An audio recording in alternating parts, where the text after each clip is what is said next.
प्रधानमंत्री नरेंद्र मोदी अपने यूक्रेन दौरे पर दोनों देशों को युद्ध का रास्ता छोड़ बातचीत और डिप्लोमेसी से संकट का रास्ता तराशने के लिए कहा है। प्रधानमंत्री ने कहा कि यूक्रेन का हालत देखने के बाद उनका दिल भर आया।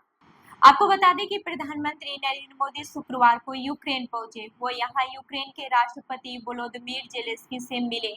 पीएम मोदी और जेलेंस्की ने इस दौरान एक दूसरे को गले लगाया।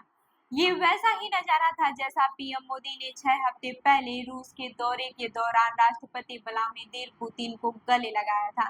इसको लेकर जेलेंस्की ने आपत्ति जताई थी। जेलेंस्की ने कहा था कि आज रूस के मिसाइल हमले में 37 लोग मारे गए, इसमें 3 बच्चे भी शामिल थे। रूस ने यूक्रेन में बच्चों के सबसे बड़े अस्पताल पर हमला किया। एक ऐसे दिन दुनिया के सबसे बड़े लोकतंत्र के नेता का दुनिया के सबसे खूनी अपराधी से मॉस्को में गले लगाना शांति स्थापित करने की कोशिशों के लिए बड़ी निराशा की बात है।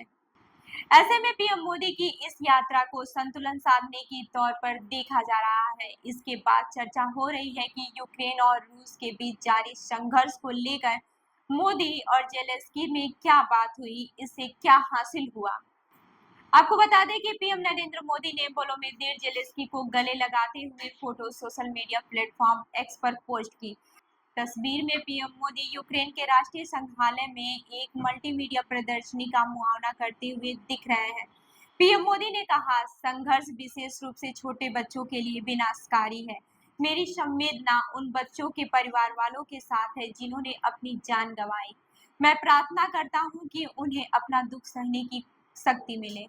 वहीं प्रधानमंत्री नरेंद्र मोदी ने जेलेंस्की से यूक्रेन और रूस के बीच जारी संघर्ष का जिक्र करते हुए कहा कि इसका समाधान बातचीत है। दोनों पक्षों को एक साथ बैठना चाहिए और उन्हें इस संकट से बाहर आने के रास्ते तलाशने होंगे। आज मैं यूक्रेन की धरती पर आपके साथ शांति और आगे बढ़ाने के मार्ग पर विशेष रूप से चर्चा करना चाहता हूं। प्रधानमंत्री मोदी ने जेलेंस्की को भरोसा दिलाते हुए कहा कि भारत शांति के हर प्रयास में सक्रिय भूमिका निभाने के लिए तैयार है। मैं व्यक्तिगत रूप से इसमें योगदान दे सकता हूं तो मैं ऐसा जरूर करना चाहूंगा। एक मित्र के रूप में मैं आपको इसका विश्वास दिलाता हूं। मैं आपको और पूरे विश्व समुदाय को विश्वास दिलाना चाहता हूं कि यह भारत की प्रतिबद्धता है और हम मानते हैं कि संप्रभुता और क्षेत्रीय अखंडता का सम्मान हमारे लिए सर्वोपरि है और हम इसका समर्थन करते हैं। आपको बताते चले कि पीएम मोदी ने एक video social media platform x पर पोस्ट किया। इसमें वोलोदिमीर जेलेंस्की उनके सामने बैठे हुए हैं। पीएम मोदी ने जेलेंस्की की मौजूदगी में कहा, हमारी पहली भूमिका मानवीय दृष्टिकोण की रही है। ऐसी संकट की घड़ी में बहुत सारी जरूरत रहती है। भारत ने मानवीय दृष्टिकोण को केंद्र में रखते हुए इसे पूरा करने का प्रयास किया है।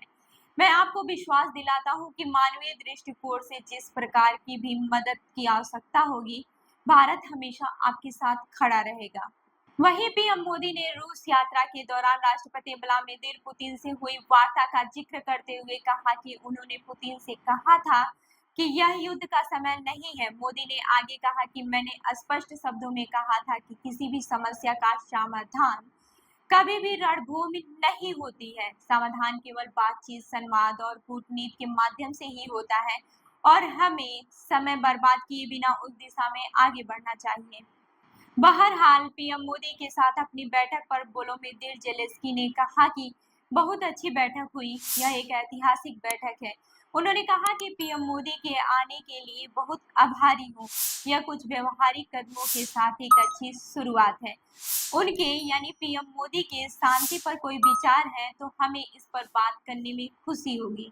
हालांकि पीएम मोदी के दौरे के मायने को लेकर प्रोफेसर राजन कुमार ने कहा कि ये पश्चिमी देशों के लिए एक संकेत जरूर है कि भारत एक संतुलित विदेश नीति रखता है। ये एक साहस से भरा कूटनीतिक कदम है। उन्होंने कहा कि जब यूक्रेन एक स्वतंत्र देश बना है, उसके बाद से यह इस स्तर पर पहली यात्रा है। ये वक्त भी ऐसा है जब युद्ध के दौरान कुछ इलाकों पर यूक्रेन के कब्जे का दावा है। ऐसा दूसरे विश्व युद्ध के बाद पहली बार हुआ है। मोदी पहली बार रूस गए थे, जिसके बाद से पश्चिमी देश नाराज हो गए थे। वहीं प्रोफेसर राजन कुमार ने बताया कि भारत क्वाड का सदस्य है और इसके बावजूद भी वो रूस का साथ देता है। इस यात्रा से एक तरह से यह बताने की कोशिश की है कि भारत की विदेश नीति संतुलित है। ये एक तरफ संतुलन का प्रयास है तो दूसरी तरफ पुल बांधने का प्रयास है, यानी ब्रिजिंग रोल है। उन्होंने कहा कि पहला प्रयास कि रूस और यूक्रेन को कैसे जोड़ें और दूसरा प्रयास कि कैसे भारत ग्लोबल साउथ यानी कि वैश्विक दक्षिण के प्रतिनिधित्व के रूप में यूक्रेन को ग्लोबल साउथ से जोड़ा जा सकता है।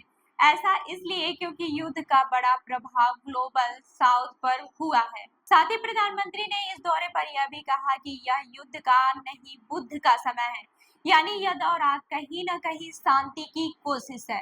तो आपको क्या लगता है, दोनों देश युद्ध का रास्ता छोड़कर बातचीत का रास्ता अपनाएंगे? हमें कमेंट करके जरूर बताइए। मैं हूँ रूबी आपके साथ और आप देख रहे हैं जन दर्पण न्यूज। धन्यवाद।